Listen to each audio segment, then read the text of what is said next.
Jokes, विनोद. Video शेवटपर्यंत पहा. मुलगी: माझ्यासाठी लांब लांबून मुलं सांगून येतात बघ. मुलगा: येणारच ग. जवळच्या लोकांना तुझी सगळी लपडी माहीत आहेत. मुलगी बेशुद्ध पडली. नवरा आणि बायको दोघेही अपघातात वारले. नवरा भूत बनला आणि बायको चेटकीण बनली. काही दिवसानंतर दोघे पुन्हा भेटले. बायको: किती वेगळे वाटता भूत बनल्यानंतर. नवरा: अगं, पण तू अजिबात बदलली नाहीस, चेटकीणच. मुलगी बघण्याचा कार्यक्रम ठरतो. मुलाकडचे मुलीच्या घरी जातात. पोहे होईपर्यंत विचारपूस सुरू होते. मुलाकडचे लोक विचारतात, मुलीनं काय केलंय? मुलीचे बाबा: हिनं जगणं मुश्किल केलंय, एकदाची घेऊन जा हिला. प्रत्येक मुलीचं स्वप्न असतं, पोट भरून खायला पाहिजे, पण जाड नाही झालं पाहिजे. गुरुजी: नंदू, हुंडा म्हणजे काय रे, सांग जरा. नंदू: जेव्हा एखादा महापुरुष एखाद्या स्त्रीला आयुष्यभर सहन करण्यासाठी मानसिकदृष्ट्या तयार होतो, तेव्हा त्याला प्रोत्साहन भत्ता किंवा अनुदान म्हणून जी रक्कम दिली जाते, त्यालाच आपल्या मातृभाषेत म्हणतात हुंडा. नंदूला आदर्श विद्यार्थी पुरस्काराने जाहीर केलं. प्रियकर: प्रियसी बागेत बसलेले असतात. तो विचारतो, तुझं माझ्यावर किती प्रेम आहे ग? प्रियसी: जिओच्या सिम मधील बॅलन्स इतकं. प्रियकर कन्फ्युजन: समजायचं का? अनलिमिटेड की महिन्यापुरतं? हल्ली माणसाला मृत्यूची भीती अजिबात वाटत नाही.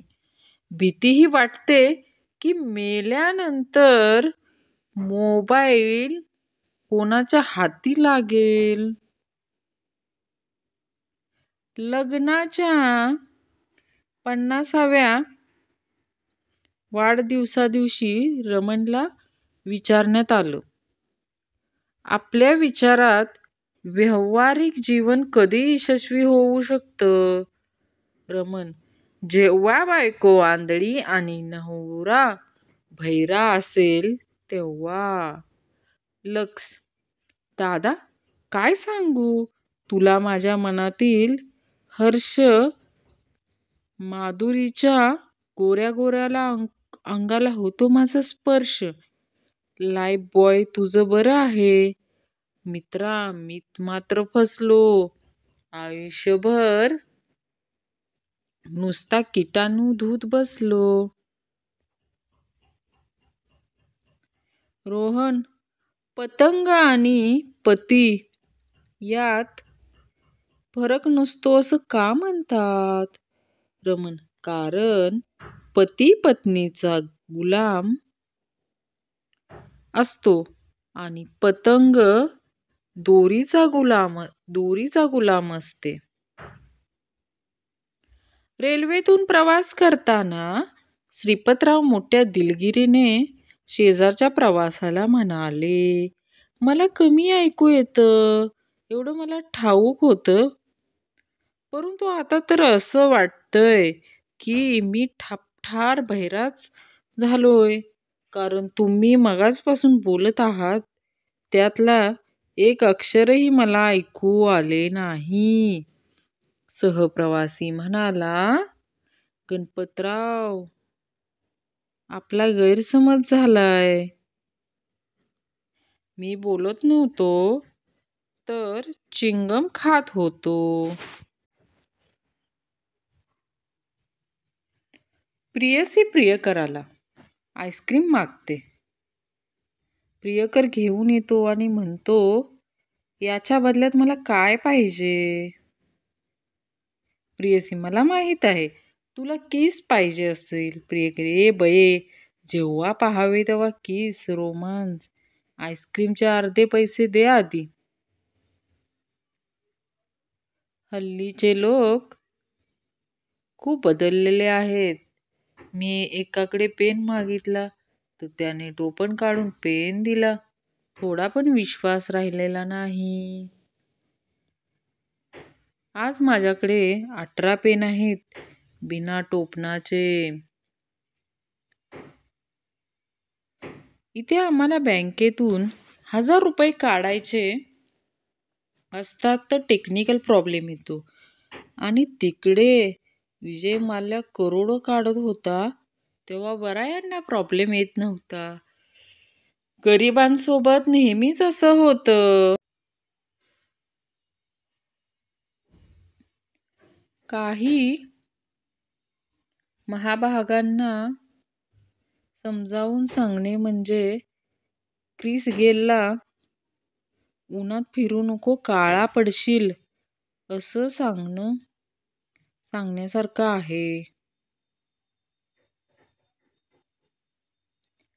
ज्योतिष महिलेला, मी तुमच्या नवऱ्याचे भविष्य सांगू शकतो. त्याची काय गरज, त्याची काय आवश्यकता आहे, त्याचे भविष्य तर मी ठरवेल. मला फक्त त्याचा भूतकाळ सांगा.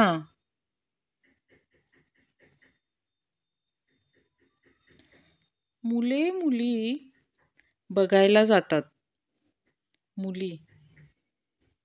मुले बघायला का बरं जात नाहीत?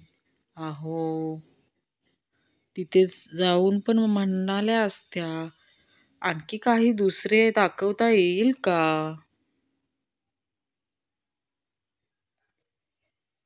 ठेव तो फोन बाजूला, काही लाव त्या फोनला.